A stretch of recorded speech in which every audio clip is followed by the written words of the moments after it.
Yo, what's going on? What's going on? You know what? Let's talk about Arsenal. Let's talk about Arsenal because their fans are going into a meltdown at the moment. Absolutely going crazy about the lack of transfers, yeah? While we are stunting and we're bagging Kirkes, Verts, you know what I mean? Frimpong, Man City are bagging Cherky and, you know what I mean? And what's my Reinders and big ballers, right? Arsenal are just, I don't even know what Arsenal are doing. But I want to focus on exactly why are Arsenal fans so upset. Yeah, because I think a lot of people are looking at 2025, and you got to understand. This is why I think a lot of people mock Arsenal as well, because it's like you guys, you champion Arteta, and certain man you back the club with the mediocrity, but the old school fans from Arsenal, they're fuming because they understand what is going on. And the bottom line is, where Arsenal are today, you should not be literally scrimping and saving and quibbling about whether you're going to buy Jokeres or Sesko. You should be either buying both of them or you lot should have wrapped up the deal already. It should be done and dusted. Let's go back. You know what? I love to do stats and have receipts, right? Arsenal, when you moved to the Emirates in 2006, the dream that was sold to you guys was you need to move from Highbury because Highbury hasn't got the space for the Premier League. Basically, it's a small stadium. What was one of the smallest stadiums at the time. You are sort of overachieving in that stadium, so you need a stadium that's gonna help you to generate more money as well as attract the bigger stars. So you've got bigger gate receipts, bigger sponsorships, bigger stars coming in to sustain what you had already built with Tony Adams, Ian Wright, Thierry Henry, Patrick Vieira, Freddie Ljungberg, Robert Pires, Lauren, Gilberto Silva, Sol Campbell, all of that, Paul Merson back in the day. All of that tradition is going to go into the Emirates Stadium, and you lot are going to be a powerhouse on the level of, in terms of spending, like a Real Madrid, like a Barcelona, like AC Milan at the time, not now, AC Milan at the time, like Bayern Munich, if I haven't just said them already. That's where Arsenal was supposed to be. You lot were supposed to walk into rooms now, just like what Man United were doing back in the day, and say, right, who's the late Ronaldinho at the time? We'll take him.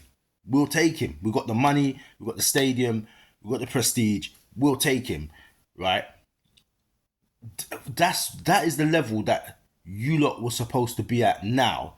That was the dream that was sold. That was the dream.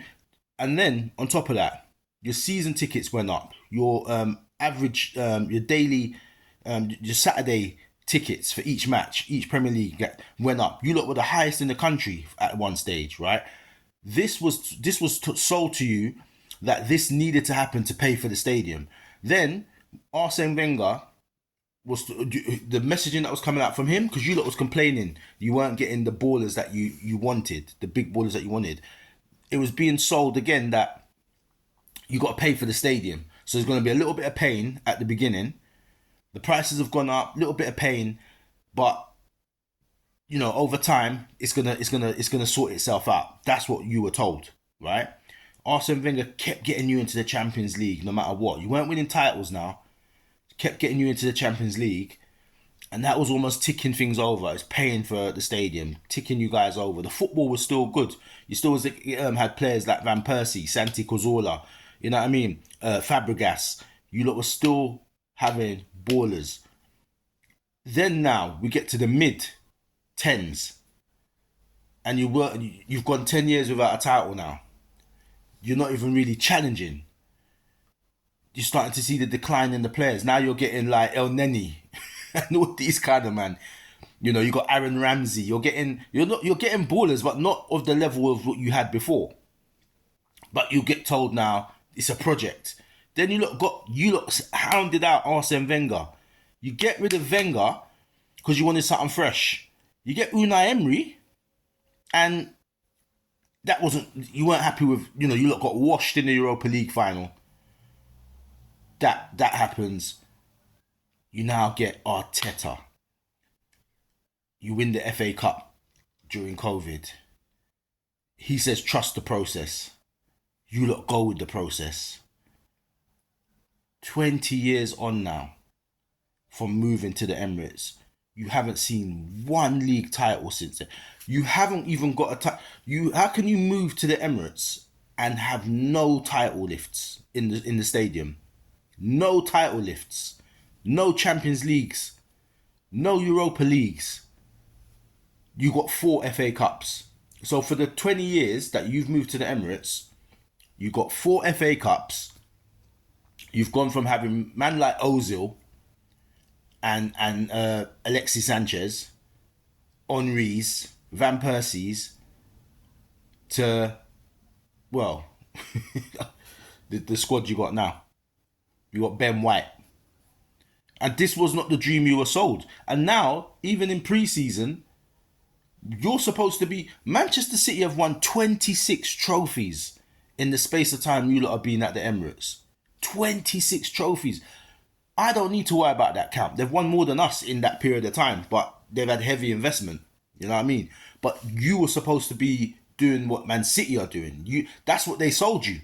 That's what they sold you. This is why Arsenal fans are angry. The old school Arsenal fans. This is why they've got civil war in the fan base, because the new school fans don't know success. They know the 4 FA Cups. They don't understand that Arsenal was punching for trophies during the late 80s, 90s, and then the early 2000s. Arsenal were punching for trophies. They're not realising that Arsenal were, well, they are, but they might not be for too much longer, the third best in terms of league titles. They got 13 in the Premier League history. They're the third biggest club in that sense.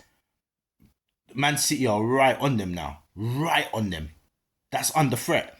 But it's not under threat because they couldn't have done it. It's under threat because their board is happy just ticking over. It's like Tottenham. They know Arsenal, as much as Arsenal say they're the kings of North London, right? They're the kings of London. Arsenal are no better off than Tottenham at this moment in time. They're no better off than Tottenham because Tottenham have just won the Europa League in their new stadium. They've moved to the new stadium and they've won the Europa League already. Their fans have seen it.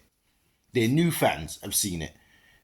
Their old fans have seen it in the new stadium. All they need is a league title now. And all of a sudden, you're going to have like a Sheffield United, Sheffield Wednesday situation where one club was dominating for a while and now the other one has come and that almost becomes, it will eclipse the other one if they're not careful. All Tottenham need is 3 seasons. 3 seasons where they win a title or win the Champions League somehow. And all of a sudden, all that chat that Arsenal have had for the last 20 years, it starts to erode. Look at Manchester United in 2005 did not see Man City coming that we've got today. Did not see that Guardiola would be there. Did not see that Aguero would have been there. Did not see Yaya Toure was going to be there in 2005. Alex Ferguson was worrying about Mourinho. He did not look in his rearview mirror and think Manchester City at any time was going to be what they're doing today. And right now, they're a bigger, they'll never be bigger overall, but they're a bigger attraction right now than Man City. Because players are just going there because people are still going to Man United, but people are going to Man United for a jolly up now. They're not going there necessarily to reclaim the legacy or win titles. People are just turning up at Man United because they know it's the biggest club in terms of the fan base in England, alongside with Liverpool, and it's steeped in history. So they go there because they're thinking, yeah, I'm part of that. But you're not part of you're not part of Sir Alex Ferguson's legacy. You're in a dead team at the moment where the stadium's leaking. So, but the name still carries it. Arsenal, if you're not careful, you lot will get eclipsed by Tottenham if you lot don't start winning. It's a madness, man. But this is why the Arsenal fans are getting mad at the moment. It's 20 years of failure. Arsenal are the biggest failures in the league right now in terms of the top 6. Arsenal are the biggest failures. If you look at that record, 4 FA Cups. That's crazy. 4 FA Cups in 20 years. That's what you've won. 4 FA Cups. You know, it's a madness, and that's why they're so upset. But that's why when I say to you that, when I keep telling you, look, Arsenal man can't talk to me. This is what I'm saying. Them man shouldn't be talking to no one. Them man should be humble until they get their Premier League, their next one, over the line. Because it's that long now, you can't rest on, oh, we won it back in Invincibles in 2004. That's 20 years ago. That's 2 decades. You can't eat off that for too much longer. Seriously. But this is why them man are upset, man. This is why they're upset. Arsenal, man, you lot are getting finessed. You got to get Arteta out. But it's your board. I don't know what you lot are going to do. I don't know what you're going to do. But this is the real problem with Arsenal right now. And until they fix that, I don't know, man. They may have to sell, get different ownership. But yeah, I just thought I'd throw that in. It was in my head. I was watching certain man crash out online, certain Arsenal man. I just thought, yeah, for those of you who don't know the history, this is why Arsenal man are upset. Yeah, because they've been finessed in that stadium and it don't look like it's going to stop. Anyway, peace.